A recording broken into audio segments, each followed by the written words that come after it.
Welcome to New Life Live with Stephen Arterburn.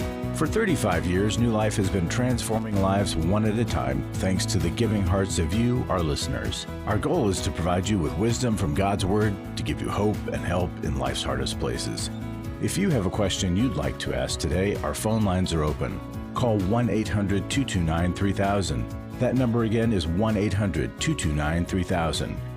Now here's today's host, Dr. Jim Burns. Welcome to New Life. I am Jim Burns. I'm filling in for Steve Arterburn today, and we have the wonderful, illustrious Dr. Jill Hubbard in the house. Hello. Hello, hello. It's good to see you. Good to see you. And JJ West, all the way from Florida. We're here in California, and JJ, you're in Florida. It's a 3J We're day. both sunshine states. Absolutely. Well, great to have you as well. And I want to get right into it. JJ, you lead many of the Every Man's Battle intensives, and we'd love to have you kind of talk about that a little bit as we begin this segment. Yeah, it's so exciting. It's such a pleasure for me to lead those events and to talk about the Every Man's Battle intensive. We just had one in Dallas beginning of this month, and we're getting ready in April to have our online event. And, the online event is really unique in that it helps to break down some of the barriers that some men might have to going to the Every Man's Battle workshop. First, it's less money, right? So if the cost is a factor, it's a cheaper way to go to the intensive.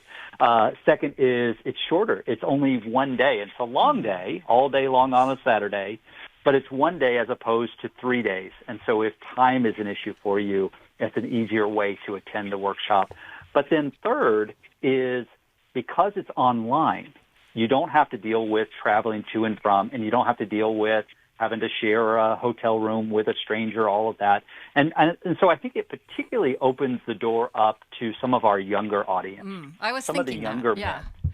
Yeah, because, I've heard of conversations where a mom wants her son, maybe he's 18 years old, but he's still living at home, wants her son to attend, but doesn't feel comfortable with him being in a hotel room with, a 40-year-old, 50-year-old man that she doesn't know, which understandable, right? And so here's an opportunity for him to attend in a way that is more accessible, maybe less of the risks might be involved. But specifically, I think that if you are a parent or a grandparent of a young man who has had some struggles in this area, maybe it's a relative, maybe it's a member of your church, and that they would benefit, I would encourage you to talk to them about the intensive, the online intensive. Find out if there's any objection to them going, if there's any barrier, I should say, to them going. Help them overcome that barrier. Maybe you're in a financial position to help pay for their registration. Maybe you're in a position to help them get over the shame hurdle that might be there. And I can tell you because I've been leading this intensive now for 2.5 years. I can tell you that once they arrive, whether in person or online, they will encounter a no-shame zone. They will encounter a safe place to look at this issue and find freedom for the first time, maybe for many of them. That's amazing. I had a person that actually my wife and I sent to a Every Man's Battle. He was a pastor, and he said it was the life-changing moment. He made a commitment to Christ, he said, and then the second most important decision, and he didn't want to go. But he went, his life was transformed, and you know what? His marriage is back together. He had to go through a lot of stuff, but he was so grateful for it. So it really is life transforming, isn't it? Yeah. Yeah. It's we hear those stories every single weekend, Jim. So thank you for sharing that. Yeah. I love. Yeah, there's really nothing like it. Right, and it's amazing. Yeah. Exactly, and I love the life transformation that takes place at all of the intensives, but the Every Man's Battle is something that it can change the trajectory not only of a person's life, but of their family's life. And if they don't do that, boy, there can be big trauma and big trouble. And, we get calls most every day with someone who's addicted to pornography, and what they need to do is come clear. And yet, again, the shame and the struggle is so key. Well, we're going to take a quick break, and we'll be right back. Love our listeners here on New Life and are so grateful for you. And when we come back, we'll take a call. Hi, this is Steve Arterburn, and for over 34 years, New Life has been the most trusted name in Christian counseling. I'm an addict, and I'm trying to get God in my life again. Our Christ-centered treatment programs can help you break free to embrace all that God has for your life and your family. I just want to thank you guys for bringing me to a relationship with Jesus. There really is help for marital problems, depression, addictions, panic attacks, and feelings of hopelessness. I came back with so many tools to help me prepare myself to fight this struggle and this battle that I have every day. You can start living again today, living the life God intended for you. Help is available at 1-800-NEW-LIFE. They did care, and they did follow up very lovingly, and it made all the difference in my life. Call us at 1-800-NEW-LIFE. Someone who cares is waiting at the other end of the phone. God can open the door to a better tomorrow. Call 1-800-639-5433.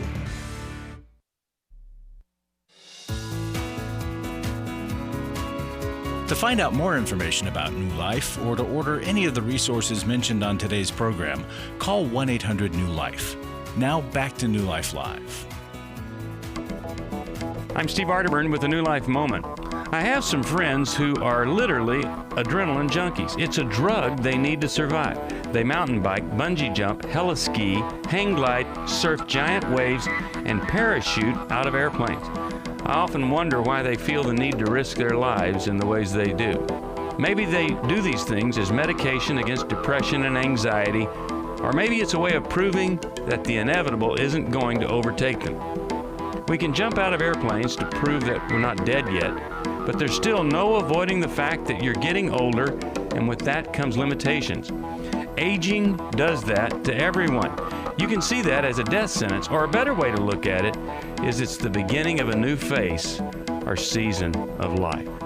I'm Stephen Arterburn. Are you wasting your life? Want to know how to live with purpose? Well, visit us at newlife.com. And thanks for listening to this New Life Moment. Welcome back. I'm Jim Burns, filling in for Steve Arterburn. Today with Dr. Jill Hubbard and J.J. West. Yes, I was just going to say I love those moments by I do Steve. too. You know, Steve is so good at that. Mm-hmm. You know, I've been a friend of his for a long time, and he has such wisdom. I Yeah. don't always tell him that but he's a character too. You know, he's just a wonderful human being who has great insight. And again, we see these on these 1 minute moments. Yeah. Anyway, let's go to Mary. And Mary, how can we help you today? Hi, Mary. Yeah. Yep. Can you hear me? Yep, we can. There you are. I have a 15-year-old granddaughter that's cutting herself and is not sleeping that well at night. She doesn't live with me right now. Does she live near you, Mary? Yes, I pick her up and bring her to school every day. Oh, good. So you have car time, the coveted car time. Yep. Yeah. Well, and so you're aware that she's cutting. Does she share this with you? No, I saw it all over her. Okay. She used to hide it. She used to hide it, and I saw it, and I couldn't believe how bad it was. I'm like, oh, my God. Okay. And were you able to say anything to her about it?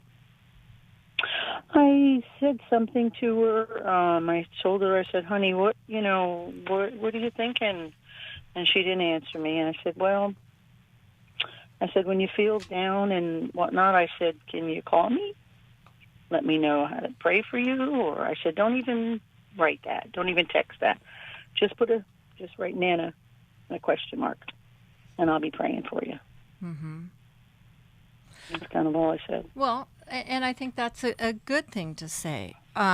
When you see the cutting, and good that, you acknowledged it, right, instead of just ignoring it or tiptoeing around it. Because when someone is doing that, they are in a lot of pain, right? They're either trying to feel something because they are numb, right, or they're trying to displace their pain into a physical pain. So their emotional, psychological pain, right? And so you don't want to hyper-focus on the actual cutting, right? You want to acknowledge it. Right. But then you want to say, let's talk about what's going on in your life, right? Yeah. Because I don't want you to feel alone in your pain. We all struggle and suffer. But the important thing is to not be alone with it. And I'm happy to just listen, right? You might not think that Nana understands, but I'm a really good listener, and we could at least bring it out in the open together.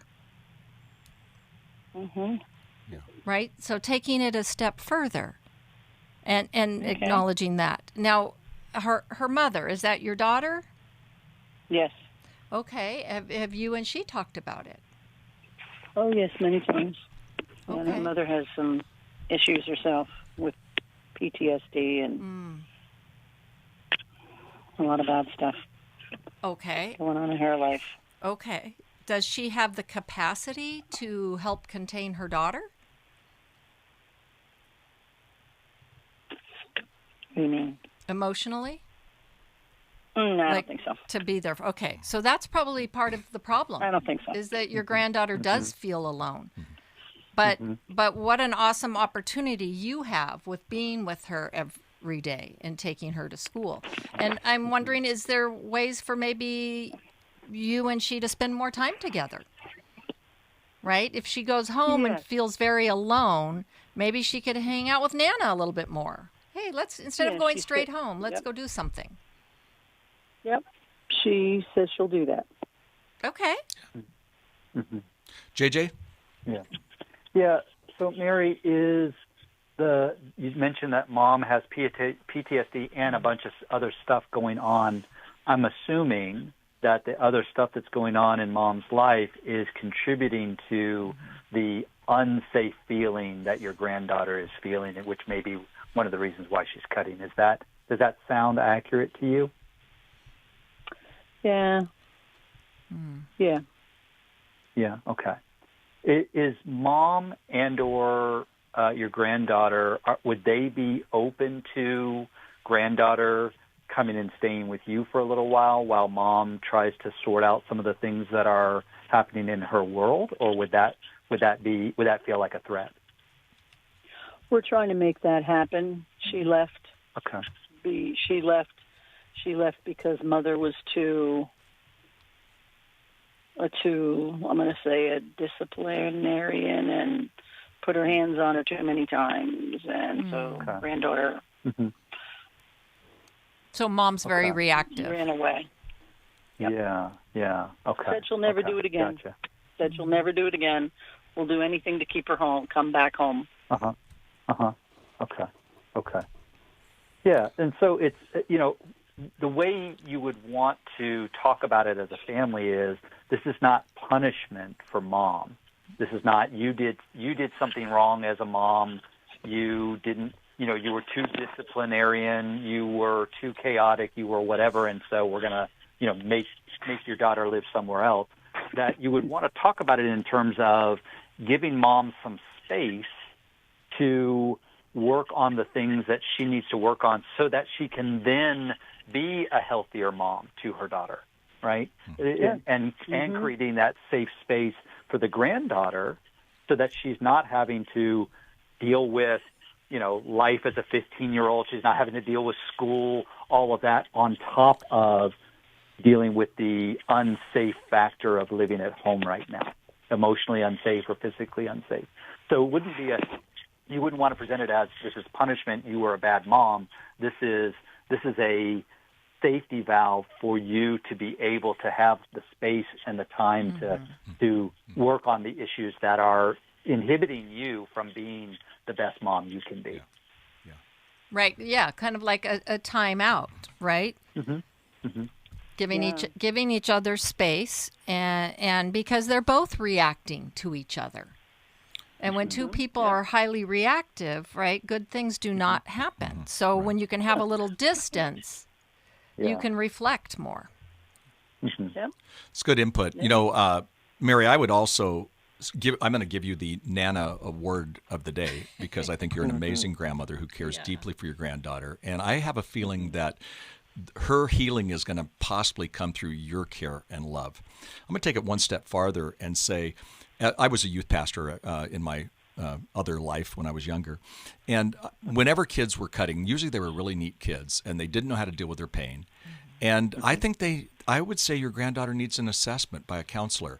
and you can take her, and you're probably the safer one to do that, because all of what they said is exactly right. But now take it to the next level and say, hey, you know what, honey, why don't we meet with somebody and let's talk about this, because I appreciate you recognize the pain, because sometimes people say, well, I can see that my grandkids or my kids are cutting and they don't say anything, and they just make it a secret. It's kind of that elephant in the room. You didn't do that. You brought it up, and I love how you just said you can put Nana in a question mark, but I think you take it a step farther, and if you'll hold on to the line, we can help you with that. If you need a counselor, we can help you find a counselor in your area who could actually who specializes in this and who specializes with working with a teenager. 15 is not easy to just live life, but I'm going to suggest that you also take it that way. And we're gonna send you Milan and Kay Yurkovich's book, How We Love Our Kids. I'm going to suggest you read it and then hand it to your daughter. You got a lot of things going on, but let's focus on that cutting. You don't want it to get too far down the road, because it can do some huge damage. But it is, she's crying out, I have pain. Right. And I really like that idea. Yeah. I think, yes, definitely finding her someone outside of the family, Exactly. a therapist to talk to. Yeah. And just to speak a little bit to the granddaughter saying mom's too much of a disciplinarian, right? It's probably that she's either all or nothing, very inconsistent because of her own mom's own PTSD issues, right? So it's not that coming to Nana's, there's no discipline. No. Right? It's just that it's more consistent. Right. And she knows what she can count on. And needs some structure, Right, loving structure. Yeah, and she's firm not, but loving. She's not getting that at home. Yeah. So Mary, hold on to the line, and our caller, our phone person, will get right to you, and we'll talk through that. Okay? Thanks for calling, Mary, so much. We're going to go to Grace, all the way from Palmer, Alaska. Grace, welcome to New Life Live, and what's on your mind? Hi, thanks so much for taking my call. My question is, how do you know when a relationship is just unhealthy, or when does it go to being abusive? There's been a couple times, I'm going on my third year of marriage, a couple times where my husband will say or do something like, oh, well, this could get really ugly, or I don't want to do this. But, like, for example, we had an argument last night, and I didn't feel safe enough to be in the same bed with him, so I slept in our guest room, and he came in and first of all tried to, comfort me and snuggle me, and then when I didn't respond, he took all the covers off and then proceeded to take the bed off of the frame with me on it, and then followed me downstairs and basically made it impossible for me to be anywhere except our bedroom, where he's like, well, you have to sleep in our bed because that's what we need to do as a married couple. And so I haven't talked with him about it. And I just wanted to have some clarity of what my approach should be. Generally, he's amazing. He's an amazing provider. He's an amazing husband. We're both Christians. He loves God, but something just switches and he turns into this different person altogether. And so I just don't know what my response needs to be. Yeah. Well, Grace? I'm so glad you called. And Jill, go ahead. Grace, it sounds like his abandonment fears get really stirred up when you start to pull away and need just a little bit of time to yourself. And so then he starts over pursuing. And can that be abusive? Yes, right? He's virtually giving you no space to say, I need a little bit time away to kind of sort through what I'm feeling. And so I think to be able to maybe verbalize that more, and after the fact, let's talk about what happened last night. What got set off in you that caused you to keep pursuing me? Right? And go ahead. No, I just said right. Oh, okay. Right? And because, so you want to talk about kind of the dynamic or the process of how you guys interact.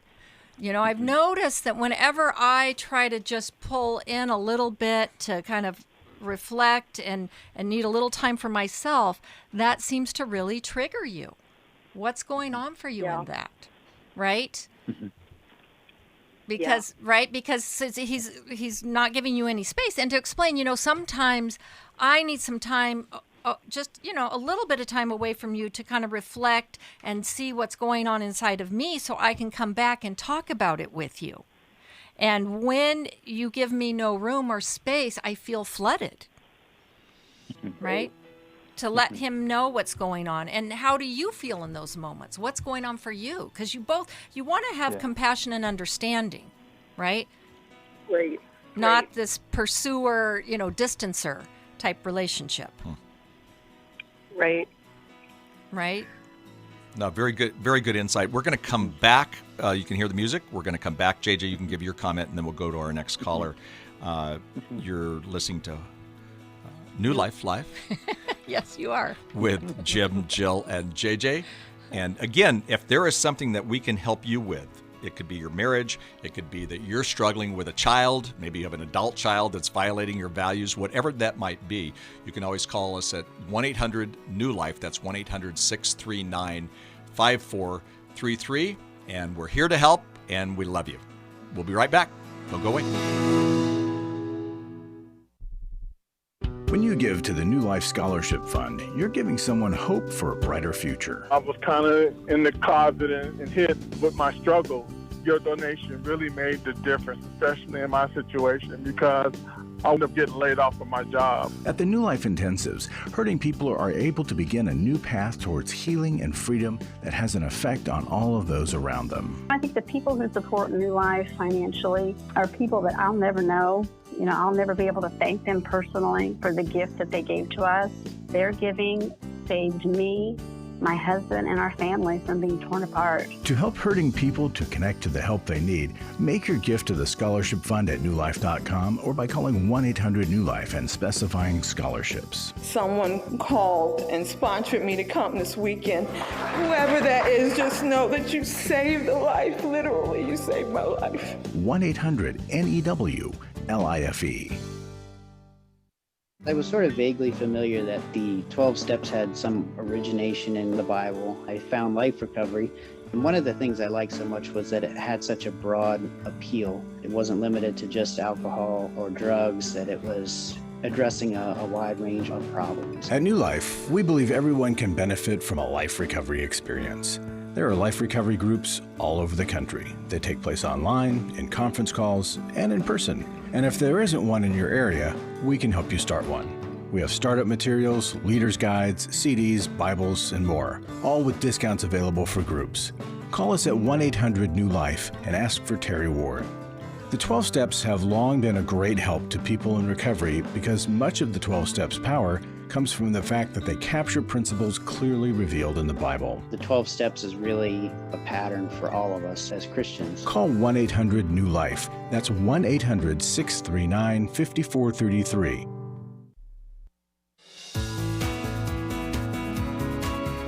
We'd love to hear from you. If you have a question or a comment, call toll-free 1-800-229-3000.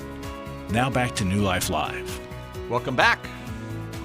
Welcome back to New Life Live. I'm Jim Burns, filling in for Stephen Arterburn, who's on sabbatical, a well-deserved sabbatical. We'll be coming back pretty soon. We've got Dr. Jill Hubbard in the house. Jill. Yes. And we've also got JJ West in Florida. JJ, any more thoughts on what Grace was talking about? She's dealing with, how to even know if you have an unhealthy or an abusive relationship, and obviously there's some issues going on there. Yeah. So Grace, first, thank you for your call. Second, I don't know that it's all that important which label we use. I think in this case, what you've described is both. There's some unhealthiness there, and there's some abusiveness there. It's not abusive in the same sense of someone beating you, but there is some abusive ways that your husband is responding. I agree with Jill that there's probably feelings of abandonment that he's experiencing when you pull away, when you set a boundary with him. But it needs to be very clear that the way he's responding to that is unacceptable. It is unacceptable for him to come into the room that you're in, pull the covers off of you, pull the bed off the frame that you're sleeping on, follow you through the house as you leave that room. All of those things are unacceptable. That is him being controlling. That's him being intimidating. That's him being unrelenting. These are not acceptable, healthy ways for him to express his emotion. Now, if he can own that, if in a conversation, a follow-up conversation with him, he can own what I did was wrong. That was unacceptable for me to scare you that way. That was unacceptable for me to kind of force my presence on you in that way. If he can own that, then there's plenty of room for him to learn how to express his emotions in a healthy way. But first and foremost, there needs to be a baseline understanding of what is safe and what's acceptable. And I want to be very clear on that you're not responsible for managing him and managing his emotions and putting up with any kind of behavior that is threatening or any kind of behavior that's controlling. So I just want to be clear on that. I'm glad that you're wanting to have a healthy relationship with your husband. I hope that he will own that, and I hope that he will be open to working on change. But it can't be at the, well, we're going to just work on our emotions and I can still behave in this intolerable way. Mm-hmm. Great. JJ, I'm really glad you brought that up, and especially coming from a guy, you're very clear on that. That was very good. That's absolutely right. Great insight. Grace, I hope that's helpful to you, and I want to have us send you a book, How We Love, a wonderful book on marriage, and actually a book that you could read and be helped greatly, and also your husband, too. And I know sometimes guys don't read, but that could be really helpful. We're going to go on, and thanks again for your call. Maria, Miami Beach. We went from Palmer, Alaska to Miami Beach, Florida, and Maria listens on NRB. And Maria, how are you doing today, and what can we do for you? Thank you so much for everything that you guys do. I'm just blessed. Let me just give you a few points of my situation like this. You guys have an idea. I have only one sister. I'm the youngest of 5. We have a few deaths in our family. My mom passed 3 years ago. My sister's husband passed last year. I grew up with a very abusive father, but I was the one like he always targeted. My sister was his favorite child, and my sister came to the United States to live, and I didn't see my sister for 15 years. Now we live kind of close, and I noticed that my sister always had the same pattern that my father used to have with me. Always trying to put me down. When we have any argument, I'm the worst Christian on the planet. She's very, I even noticed on her comments that for me personally, it sounds like an envious person. She always making comment on my marriage. And even though I set boundaries many times, with her, it's like when we have an argument, we go to square one again. The last conversation that we had was because I was trying to intercede with her daughter that she has, the only daughter that she has. And they were having a lot of problems, a lot of issues, because her daughter complains about her being abusive when she was little, and she having all these issues now. So I went to speak to her. My husband and I, we went to speak to her, and all hell broke loose because she brought our childhood, and basically she said that I was a bad child, that's why my father was the way that he was. And I just told her, I cannot believe that you're saying such a thing. So are you telling me that you're blaming a child? Hey, Maria, you can hear the music. We've only got a few moments, but why don't you give us, right before the break, give us the question that you have for us, and then after the break, we'll come back and talk through it. But you got to be real quick. Give me a couple sentences here. I'm the point that I'm not crazy. I don't care or talk. But one part of me is sad, and another is like I just want to be at peace. Okay. Well, good. Thank you, and we'll get back to you right after this break. Again, you're listening to New Life Live I'm Jim Burns with Dr. Jill Hubbard, JJ West, and don't forget we've got a lot of great intensives coming up. One is tomorrow and it's emotional freedom intensive, and it's online. It's always a great way to do it, and we'll hope you'll join us, and I'll talk about some of the other intensive. They're life-changing, and don't hesitate to connect with us at New Life Live. For most of my life, I've been dealing with an opiate addiction. Why is opioid addiction quickly becoming one of our nation's biggest killers? Maybe it's because it isn't only those who are addicted who are in denial. We did what I see so many parents do, is it can't be an addiction. There's something medically wrong. It's impossible to solve a problem when you don't know what you're up against, and families will try to find any explanation except the one that will put them on the right path. Alcoholism and drug addiction is a family disease. It doesn't affect just the individual. If someone you love is abusing painkillers, know what you're up against. It's time to admit it's addiction and seek treatment.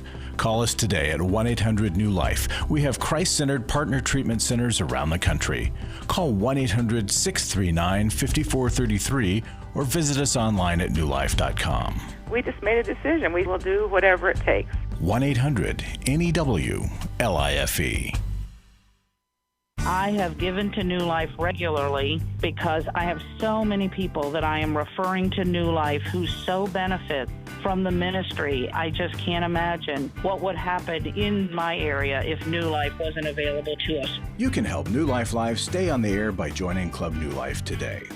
When you sign up to support us monthly through Club New Life, we'll send you the new member thank you gift of all 8 100-day devotionals, including 100 Days of Prayer, 100 Days of Freedom from Depression, and 100 Days of Peace. There are also ongoing benefits like the monthly Club New Life CD or download, access to the Club New Life video library, quarterly resources, free shipping on purchased resources, discounts on workshops, and quarterly online meetings with Steve. Call 1-800-NEW-LIFE. Support Club New Life, and together we can help hurting people find help and hope in life's hardest places. Call 1-800-639-5433 to join Club New Life today.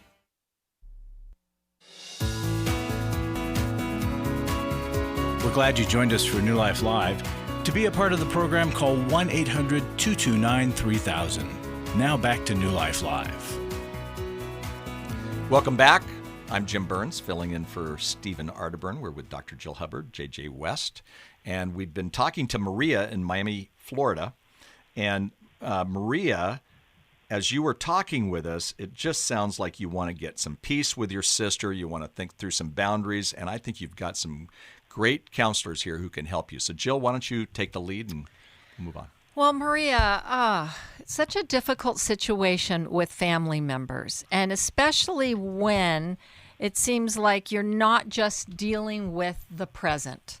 It seems like your sister, from how you've described, keeps trying to re-engage you and draw you back into old family drama, and that perhaps she has a lot of things that are unresolved in terms of your past, and some resentments towards you.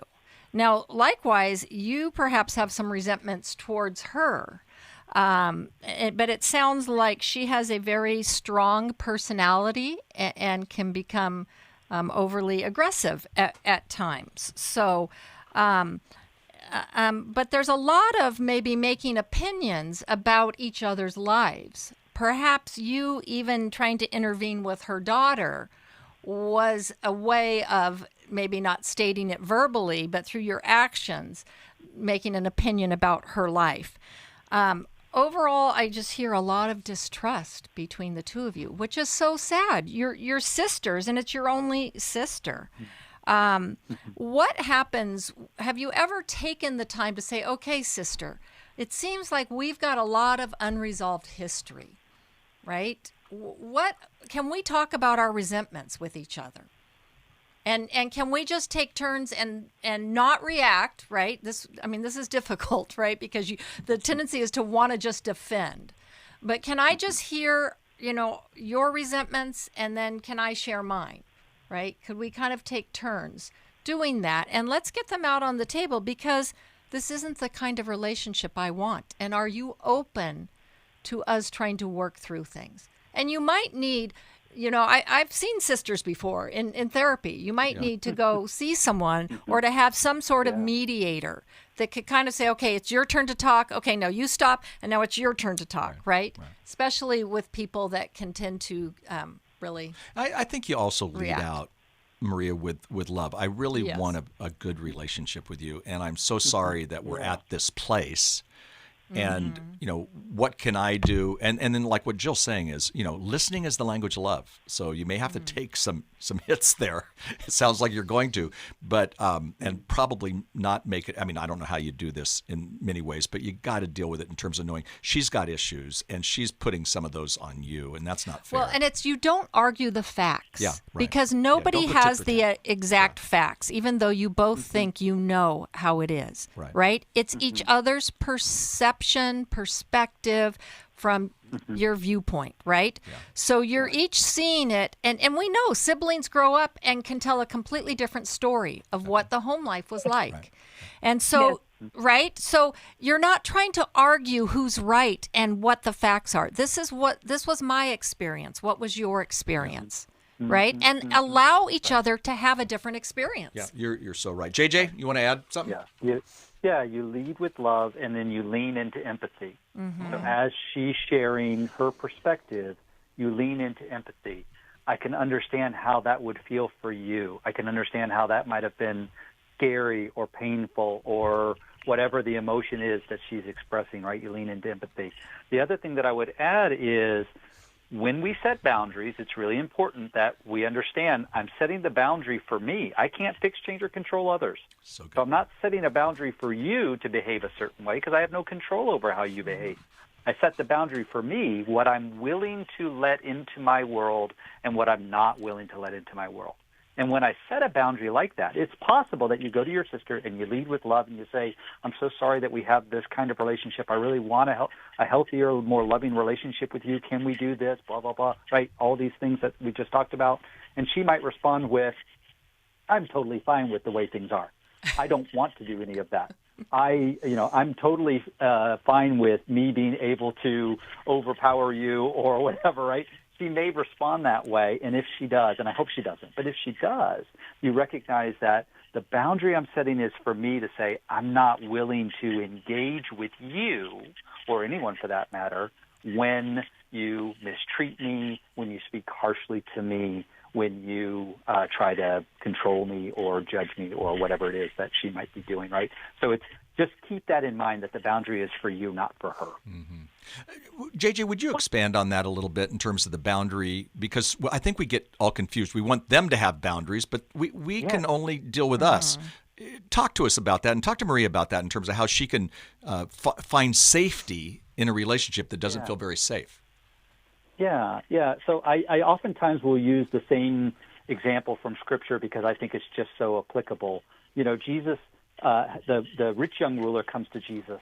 He asks the question, "What must I do to be in the kingdom?" And Jesus says, you've got to follow all the commandments. I've done that from my youth. Okay, one thing you lack: go sell all that you have, give it to the poor. Come follow me. And the rich young ruler walks away sorrowful because he had great wealth. Jesus doesn't chase him down and say, "Okay, how about half? How about 3/4?" That's good. He doesn't change the barrier, the boundary line. He lets the boundary line allow the rich young ruler to self-select out. My riches are more important to me than being in the kingdom. And so when someone doesn't abide by the boundary that you've set for yourself, you let them do that. And that's really hard. I can only imagine what Jesus was thinking and feeling as he watched the rich young ruler walk away, that he had to have felt sorrow. He had to have felt, remorse for the choice that he was making, but he didn't change the boundary line. And so when I set a boundary in a relationship with someone, I set a boundary for myself, it's important that I recognize that person may say, you know what, I'm not willing to abide by that boundary. And that means that they're self-selecting out of my life completely or they're self-selecting out of a particular interaction where I'm no longer going to interact with you in this way, right? And so always the onus is on me when I set a boundary for how I'm choosing to behave and react in a situation. It's never on I'm making you behave a certain way, or I have an expectation of you to behave in one way or another, because I cannot fix, change, or control anyone else. Hopefully that answered the question, Jim. Maria, how does that sound to you? Well, I try my best. I always did. I just want to clarify that the reason why I went to speak to her about the situation with my niece is because she asked me to. Because my niece and her couldn't even see each other. So I said, okay, let me just go and see what she says. I'm very respectful of my sister relationships. I only God knows that I have to bite my tongue many times. Because she is very aggressive. And the funny thing is that if you offended her in any way, shape, or form, trust me, you're going to feel it. But you can offend everybody. Yeah. And it's been like that since kind of quite a while now, you know. So what I do is just keep myself far away from her, because I just want to be at peace. I don't want to be in this back and forth, and we are no little children anymore. We are adults. Right. And it's tiresome sometimes, you know. I feel sorry for my husband because he feels sorry. He's like, wow, this is your only sister, and he realizes too, you know. I mean, she comes with things that you think like, really? And one occasion, my husband was speaking to me on the phone, and she saw him, and she says, oh, so-and-so is controlling your life. Things like that that you think like, really? Seriously? What kind of comment is that? Yeah. He's my husband. Well, we are talking. Yeah. Yeah. Especially when you have an older sibling and a younger sibling, especially if there's a significant age difference. Sometimes we get locked into viewing that person at a certain age or in a certain arrangement. And, you know, especially because you said that she moved to the U.S. and you were apart from her for 15 years. And so she may, in some ways, view you very much like that little girl when she left, as opposed to the adult woman that you are now, right? Yeah. Great insight. You hear the music going, Maria. I hope that's been helpful to you, Maria. I'd love to give you a book called Take Your Life Back by Steve Arterburn and David Stoop. A great book, by the way, and it'll help you kind of think through just how you work on these boundaries and how you work on yourself. You can't change them, but you can kind of change you, and that's the important thing. If you'd like some change in your life, don't forget that there's the Emotional Freedom Intensive, which is online tomorrow. Every Man's Battle Intensive, April 13th. Restore is coming to Washington, D.C., July 12th through 14th, and Intimacy and Marriage, a great event, July 26th, also in Washington, D.C. And we're going to come back. We'll take another call, but we're so glad you're with us. And if you need any help at all, just call 1-800-NEW-LIFE, and we're here for you, and we love you. We'll be right back. Don't go away.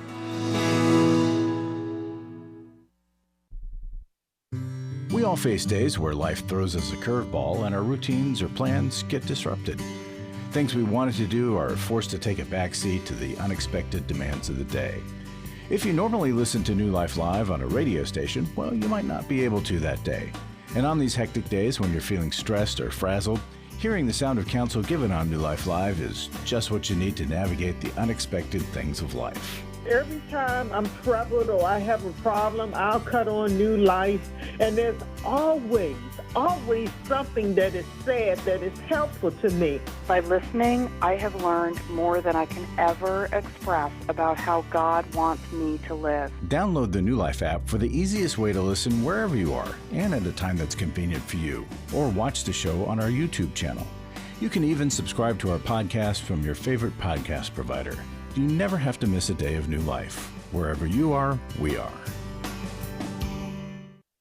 Dr. Heidi Summers on coaching. A lot of people don't understand the difference between counseling and coaching. Coaches can help you with strategizing. Not everyone is in a crisis or recovering from a trauma. A lot of people just need help getting to where they want to be, and they don't know how to do that. And so it's helpful to have a third party come in to give objective feedback, set goals, create accountability, and help you walk out what your goals actually are. If you need a coach for life, your career, relationships, your health and fitness, leadership, and more, call New Life today and ask about the New Life Coaching Network. Our coaches have been trained and screened with the same intensive process we use for our network counselors. Coaches are intended to help you live in the present and goal set toward what it is you want for the future. Take control of your life and take action to achieve your goals. Call 1-800-NEW-LIFE and talk to us about getting a New Life coach today.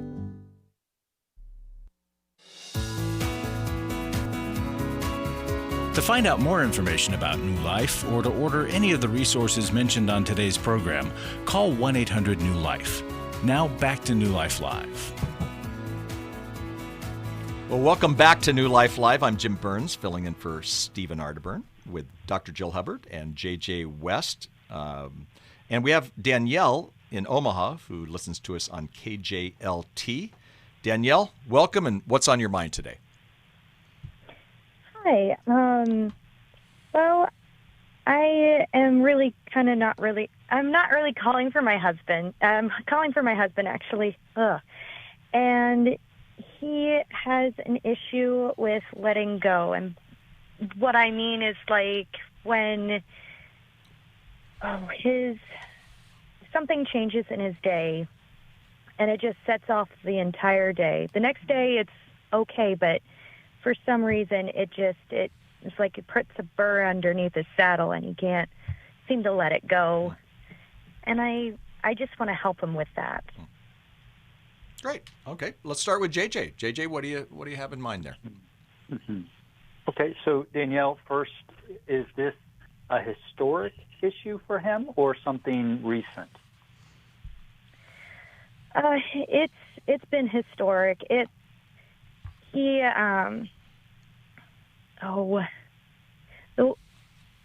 just don't know how else to explain. Yeah, it's a common occurrence. If something just changes in his schedule, especially if it changes his schedule, it really puts him off balance. I'm assuming that you've talked with him about this on more than one occasion, yes? Yes. Okay. So in those conversations, has he ever mentioned, like when he was a child or an adolescent, if plans got disrupted, did that throw him off kilter? Did he get really dysregulated then as well? Yeah. Yeah. Okay. Gotcha. And did he grow up in a stable or an unstable home life? Do you know? From what it sounds like, his parents were very, what's the best way to put it? His life was really, really messy when he was little. Just very messy. Gotcha.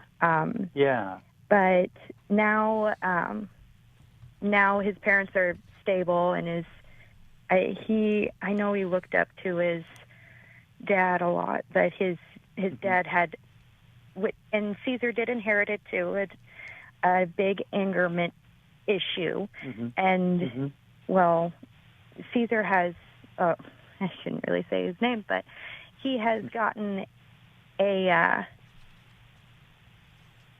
better hold on it ever since he has gave his life to Christ. He has, mm-hmm. Sure. There's been a definite change in that. And well, oftentimes what happens when we do come to know the Lord, there is this transformation that does happen where the trajectory of our life changes. Maybe that completely, downward slope gets leveled off. But coming to know the Lord doesn't automatically cure us of the trauma that we may have experienced, doesn't cure us of our bad habits, our unhealthy ways of responding to life, right? It doesn't just automatically make us whole, right? There's this sanctification process that has to follow. And it may be, and I don't know, obviously, your husband, so I can't say for certain, but it may be that when he experiences a disruption in his day, there's an echo back to his childhood where when things were so unstable and messy, as you put it, when things were messy, it felt unsafe. It didn't feel secure. I didn't feel like I knew what to expect. And it really gives me security and safety when I know what to expect, and then what I expect happens, right? And so then when he gets something, a curveball is thrown at him, he gets really dysregulated. And what happens is he feels a sense of powerlessness. I can't control life. I can't control all the aspects of life. And when we feel powerless, one of the main things that we like to do is we like to power up, right? I feel powerless. I want to power up. And anger is a very powerful emotion. And so a lot of people, when they feel powerless, they power up with anger.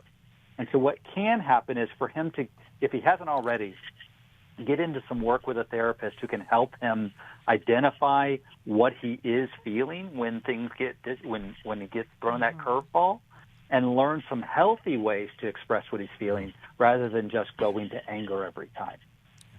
Well, that's great insight, Yeah. Jill. So, JJ, I'm kind of on the same page with you, Danielle, that this is a guy that, again, has erected kind of a system to give him a sense of security, but it's a false sense of security, right? If he, he's very perfectionistic, he's rigid, it's got to go exactly right, or it's spoiled, it's ruined, right? And it's kind of an all or nothing thinking, but it is that feeling of he's trying to control his world.